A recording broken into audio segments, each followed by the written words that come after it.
തലവേദനയുണ്ടോ? ഇനി ഈ പിഴവുകൾ ആവർത്തിക്കേണ്ട. ശാരീരിക വേദനകൾ തുടങ്ങുമ്പോൾ തന്നെ മിക്കവരും ആദ്യം തന്നെ പെയിൻ കില്ലറുകളിൽ ആശ്രയം കണ്ടെത്താനാണ് ശ്രമിക്കുക. മിക്ക ആളുകളും മെഡിക്കൽ സ്റ്റോറിൽ നിന്നും വാങ്ങിയ ധാരാളം വേദന സംഹാരി ഗുളികകൾ സൂക്ഷിക്കുന്നവരാണ്. നിങ്ങൾക്ക് കരളിനോ വൃക്കയ്ക്കോ രോഗങ്ങൾ ഉണ്ടെങ്കിൽ സ്വതന്ത്രമായി പെയിൻ കില്ലറുകൾ ഉപയോഗിക്കാതിരിക്കുക. പതിവായി മറ്റെന്തെങ്കിലും മരുന്നോ ഗുളികയോ കഴിക്കുന്നവർ ഇത്തരം ഗുളികകൾ ഡോക്ടറുടെ അനുവാദത്തോടെ ഉപയോഗിക്കുക. കാരണം ചില മരുന്നുകൾ പെയിൻ കില്ലറുകളുമായി പ്രവർത്തിച്ച് ശരീരത്തിന് ദൂഷ്യം ചെയ്യും. വേദന സംഹാരികൾ ദിവസവും കഴിച്ചാൽ ചിലരിൽ ഗ്യാസ്, അൾസർ, വയറുവേദന തുടങ്ങിയ പ്രശ്നങ്ങൾ ഉണ്ടാക്കിയേക്കാം.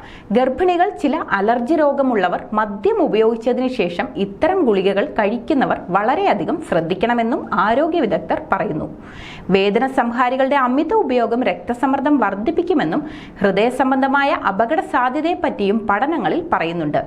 പെയിൻ കില്ലറുകൾ നിരന്തരം ഉപയോഗിക്കുന്നതൊരു നല്ല ആരോഗ്യശീലമല്ല. സ്വയം ചികിത്സ നല്ലതല്ല.